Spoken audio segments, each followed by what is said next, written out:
Hello, everyone, and welcome to Neurocracy. Today, we're joined by Susan Magsamen, the founder and executive director of the International Arts and Mind Lab at the Johns Hopkins University School of Medicine.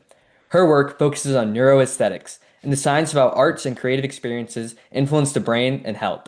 She's also a New York Times bestselling co-author of Your Brain on Art, a book that shares the research and impact of the arts in our lives.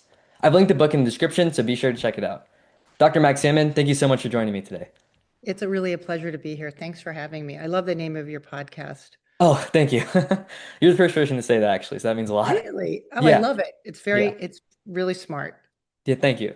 So my first question for you is what drew you to study the relationship between arts and the brain? So that's a great question. I think that I've always been very interested in the connection between how the arts impact us physiologically. From the time I was a kid, I was really into nature and could feel the way my body changed when I was in nature, or the way that music changed my mood so quickly.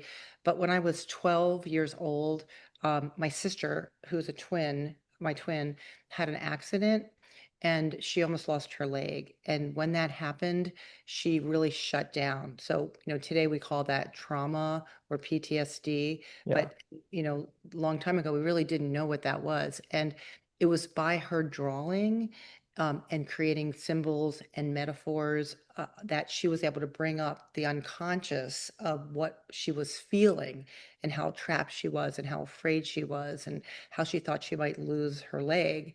And I was able to then understand what was happening to her. So in that moment, and looking at the arts as a meaning maker, as a way to create um, a visual to understand ourselves, I realized that when we do this talking back and forth is probably the least important thing that we do in terms of how we share ourselves, and that the arts are creative expression and how we know ourselves and share ourselves and understand each other. yeah, that's really powerful story. Thank you for sharing that. So, a lot of your work, or a term that seems to come up a lot when I'm looking at your work is neuroaesthetics, and I know that can you're also talking about how that's maybe a complex term for many people. So, could you break that down for us? Yeah. When I first heard that term, I was like, whoa, that's a Yeah, big yeah, word. That's a yeah, really big word. But it really comes down to the study of how you can understand arts and aesthetic experiences and how they measurably change your brain, body, and behavior. That's the first half. And then the second half is how you can apply that into our lives in health, in public health, in learning, in relationships. And so it's by its design an interdisciplinary field, but it's also a translational field. And that's really important. And especially because the arts are accessible, immediate, and affordable, to understand how they work and then be able to use them anywhere, anytime is pretty extraordinary. yeah. That's very fascinating.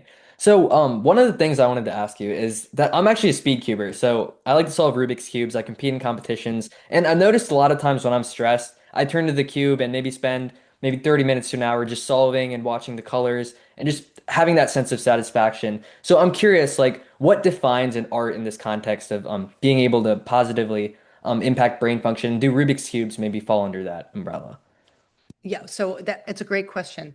Yeah, First of all, I define the arts as creative expression, and you can be a maker and you can also be a beholder. And for all of us, we are both of those things at any given time. yeah, And so um, I have to really think about whether you are um, when you're working with the Rubik's Cube, I guess I would see that as a form of immersion and interactivity and a way of kind of making something. But I've always thought that the Rubik Cube was a mathematical structure. And okay, so, when you think about the algorithms of solving the patterns, yeah, our hands are really an extension of our brains, right? And yeah, so when you're solving it, you're actually looking at pattern sequences. You're solving something visually, and solving visual patterns like checkerboards or cubes. within cubes are really visually pleasing to us. We're pattern solvers, right? Yeah. We're always Yeah. looking for the patterns. And there's also something about the choreography of the finger movement, the Yeah. speed cubing That's true. that you do that resembles performance art. So, I think you're also strengthening your working memory when Yeah. you're doing this. Hopefully.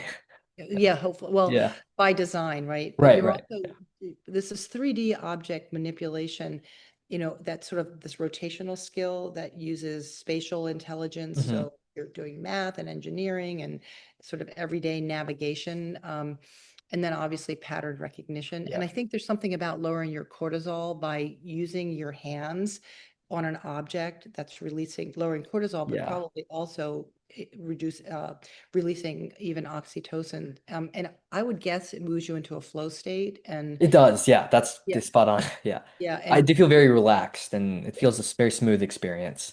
So, and dopamine gets released, oh right? yeah.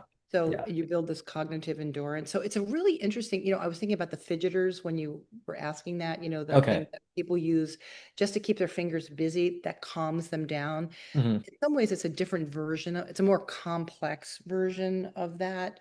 Um, but I bet you it also builds a frustration tolerance because you have to learn patience to Yeah. Oh do. yeah, for sure. So there's mastery and there's completion. So it's actually a really cool idea. And I don't know how far to go with this idea, but I Yeah. think there's something about the embodied movement, but also color therapy, like what those Yeah. different colors are doing for you Yeah. neurophysiologically. So Actually, one it's thing I actually a wanted great to question. add, yeah, yeah, yeah. One thing that I wanted to add is a lot of people recently, like in the past couple of years, it's become almost like a trend, but people create like pictures with the mosaic of tiny Rubik's cubes. And I actually didn't mention that, but I think that that is very interesting to see like how people like create like these immersive like portraits of people just using these Rubik's cubes and like stacking them up and with all the colors. It's always so fascinating to see what people do with them. So That's very cool. I hadn't seen that, but that's very interesting to me yeah. too. Yeah. So, my next question was, with these artistic experiences, what are some reasons why they have a positive effect on brain function? Well, they're really, if you think about expression equals arts and aesthetic experiences, they really are evolutionarily important. So I like to say that we're wired for the arts. And Yeah. the reason for that is, you bring in the world through your senses. It's the only way that you can experience the world. And that allows you to create these strong synaptic connections at a neuronal level that creates neural pathways. And those neural pathways really underlie everything that you do, whether it's emotional experiences, physical experiences, cognitive experiences. And so, at the heart of who you are as a human is these aesthetic experiences that create these neural pathways. And so, I think we've often forgot about the value of these experiences to create strong neural pathways, to create myelination, to Yeah. connect different systems together. So they're really a fundamental pillar of human health and well-being. Okay. Is there any hierarchy, quote unquote, I'm using that term very loosely here, in how different modes of art can affect the brain in different ways? Because I was noticed when you were speaking about the Rubik's cubes, you were considering various aspects of that experience. So I'm just curious, like how is some of that like kind of regulated in terms of aspects of these arts? So when I think about the arts, I can I ask you a question. Yeah. Can you give me 1 second? I gotta let the dog out. Okay, yeah, yeah, yeah, that's fine. That's Are you fine. gonna are you gonna be able to edit this? Yeah, yeah, I'll be able to. That's fine. Thank you. Yeah, Hold on 1 second. that's okay. Yeah.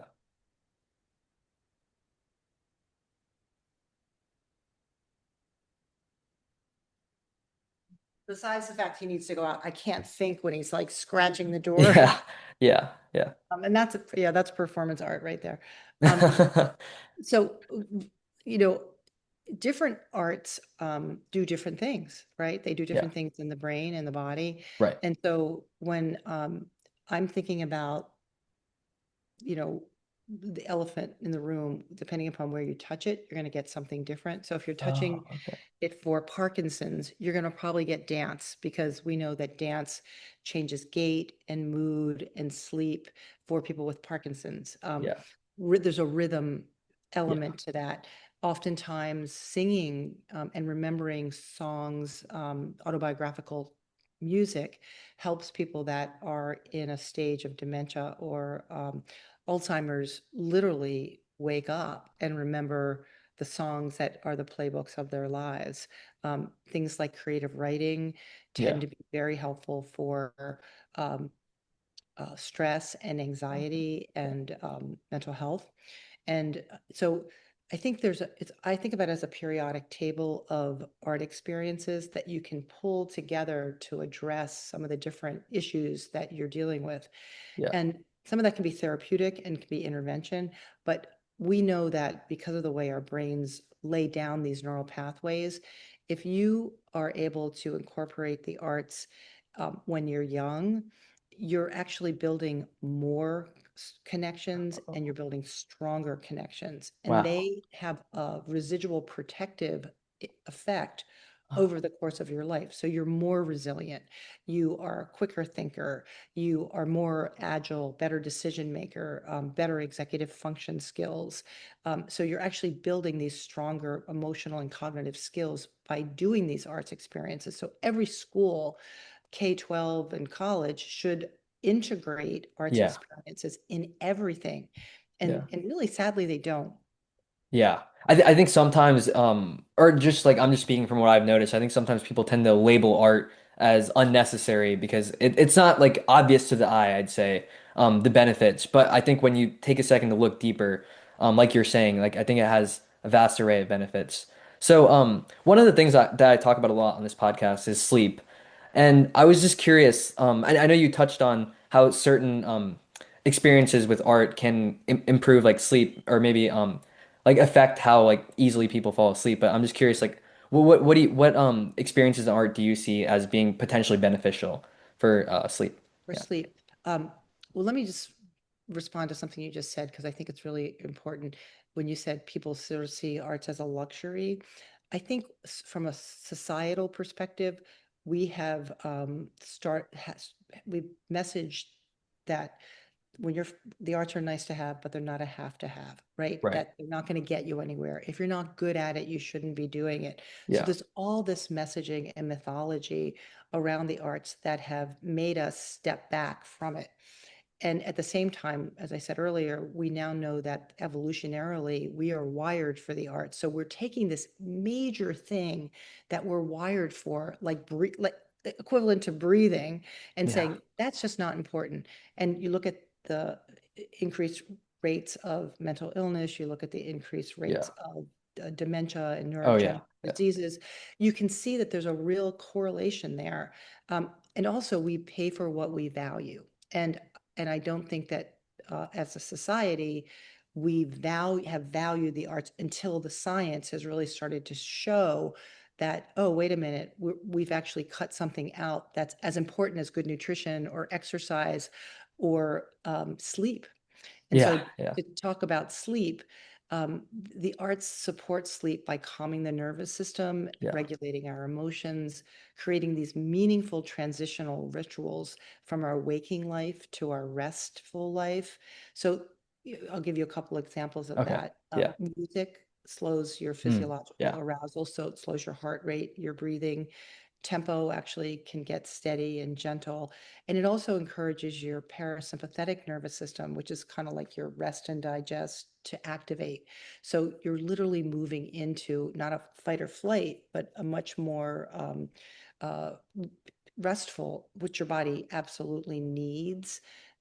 And I think also when you have playlists that you've created, Yeah. you start to be able to condition yourself for the cues for sleep, which is can be Oh really yeah. hard That's to true. do. Yeah. Right. And then Yeah. I also say that, things like reading fiction or poetry lowers cognitive rumination. And Hmm. also compared to things like scrolling or Yeah. new consumption of information. And fiction allows you to sort of occupy your mind without overstimulation. So there's, really depending upon the art form, to your point earlier, Yeah. if you look at things like visual arts, drawing or knitting or coloring, all those kinds of things reduce cortisol and they shift your attention into a rhythmic kind of meditative state. And that's really important before you go to bed, Yeah. to have that. So I think the fact that you're able to reduce your sympathetic nervous system through arts, Yeah. decrease these ruminations and anxiety, create emotional regulation, and also this transitional space between productivity and rest. And then at the other end of that, between rest and activation, right, is Mm. also Yeah. another aspect where you get in the shower, the warm water wakes you up.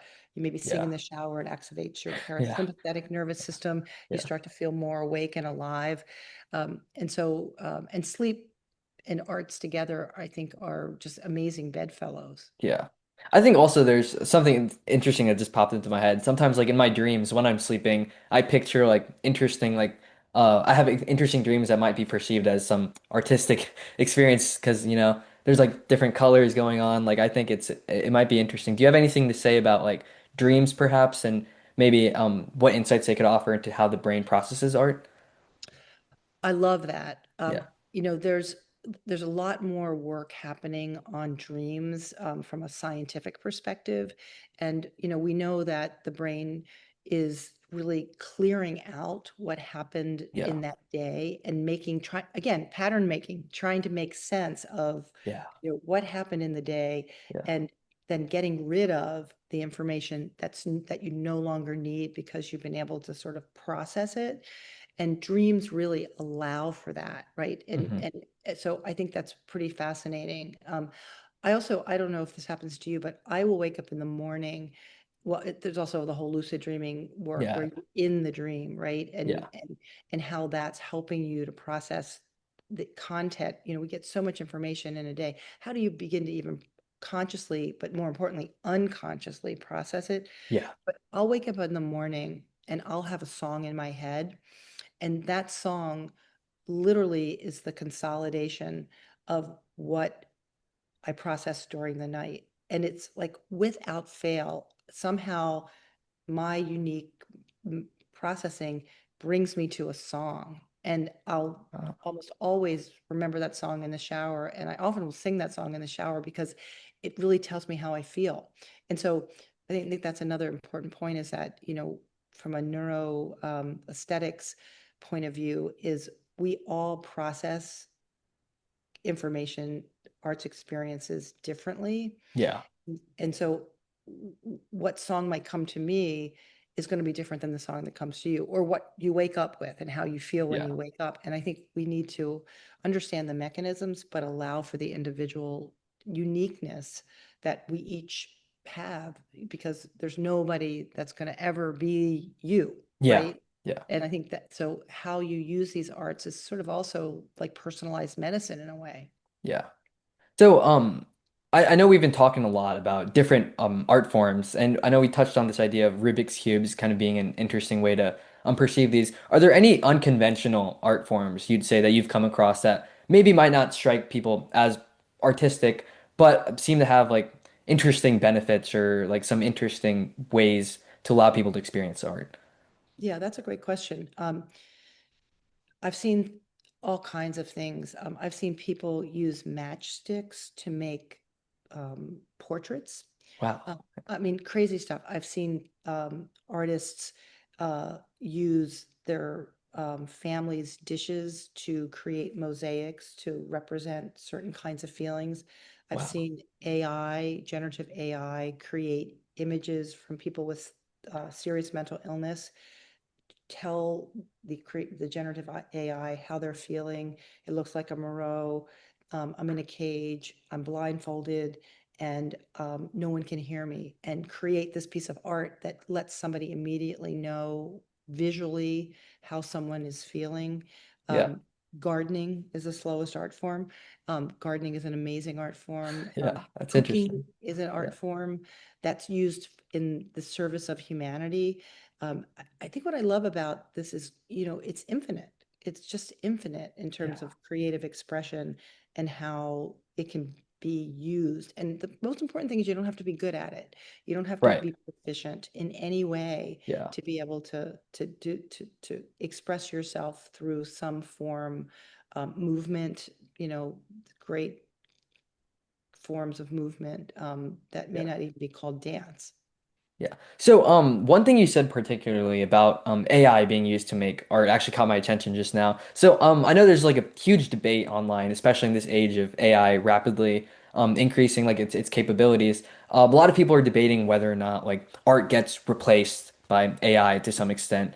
And I'm just curious, like, what's your perspective on the ability of AI maybe in the next couple of years or maybe even further down the road to provide art in how it might like interact with people making art, like artists, for instance.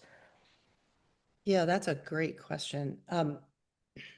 I I think that one of the things that I think a lot about is the process of making art, the decision making, the ambiguity, the liminal spaces, the individual choices that you make as you're making art in any modality. Right. And there is a part of the brain called the default mode network that allows you to mind wander, to pause, to reflect, to come back to a piece of art that you might be working on or something that you're creating, and to be able to bring new content, new understanding to be able to create that.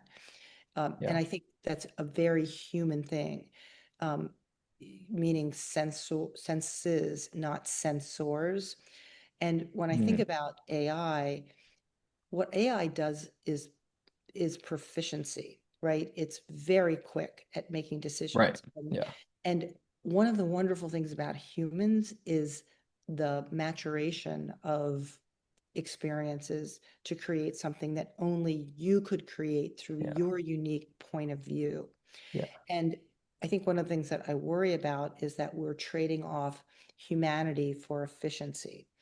And there's been some studies recently that have shown images that were created by AI and images that were created by photographers.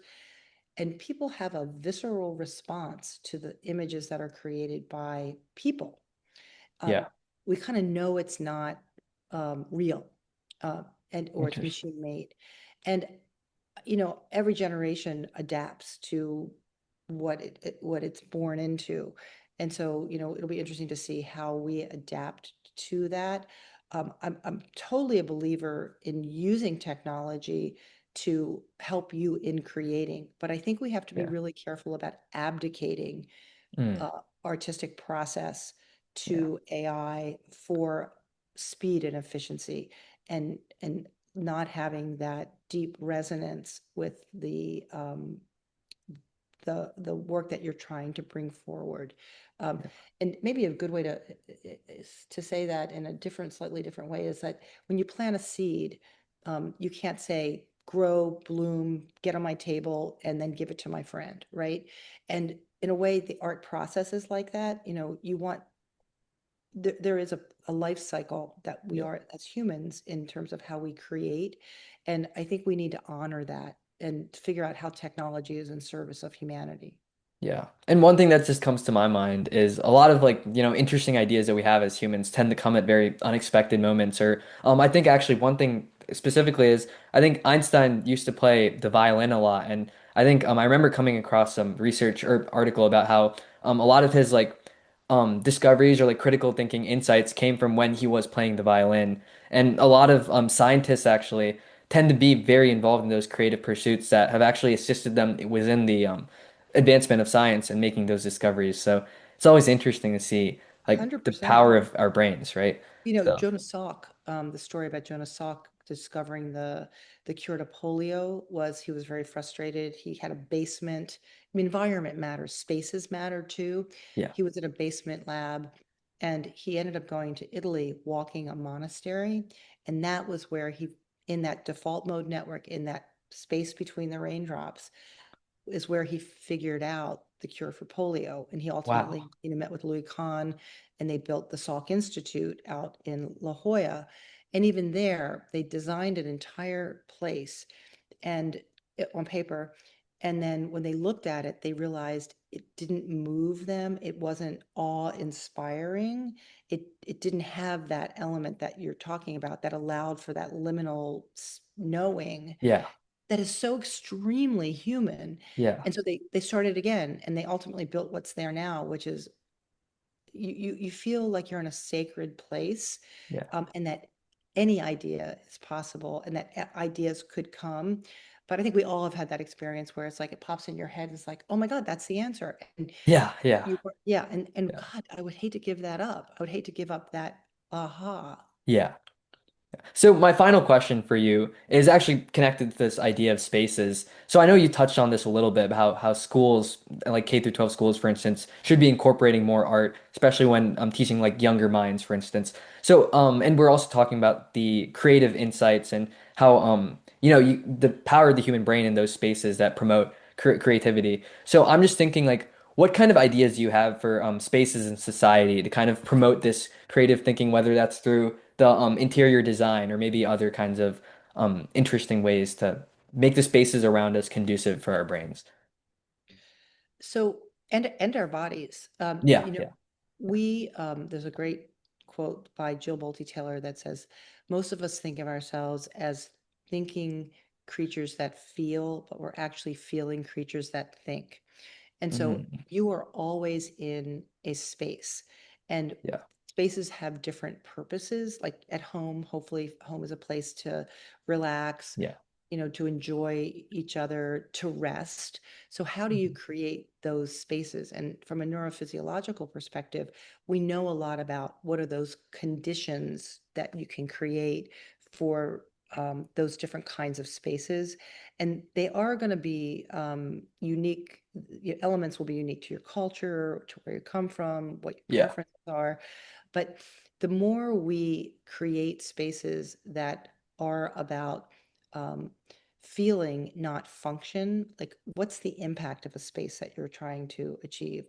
And when you think about even a shopping experience or a hospitality experience, staying at a hotel, what are the things that draw you to that space? And there's a whole field of study now called intentional spaces, where we're working to really bring the neurology and the neuroarchitectural knowledge about design principles into the things that we design, but also the places that we design and how we think about color.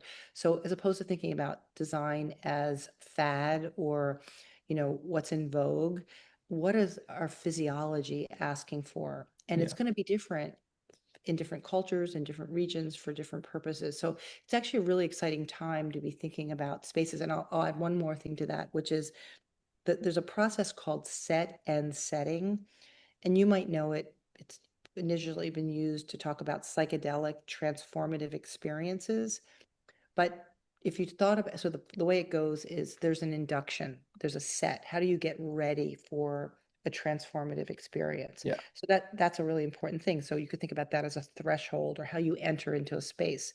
yeah. Easy one is like in a church, there's almost always an annex before you enter into the space that's Oh, going to be transformative, which is the church. yeah, So you have the induction, then you have this transformative experience. Well, take out psychedelics, take out religion. What are the things that are transforming you? Maybe transforming you into sleep, and maybe yeah, transforming you into attention, maybe into curiosity, maybe into collaboration. And then past that transformative experience, which we all seek, we all right. want Yeah, transformation. yeah, Then there's integration. How do you integrate what just happened? So how do you learn? How do you learn from what did you learn and how do you learn?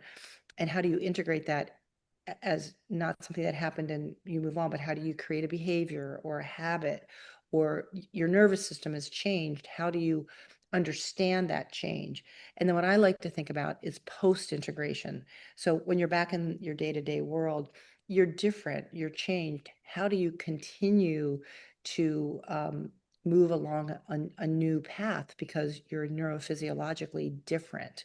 And a lot of times we have an experience, we think it's great, but then we kind of go back to the way it was, right?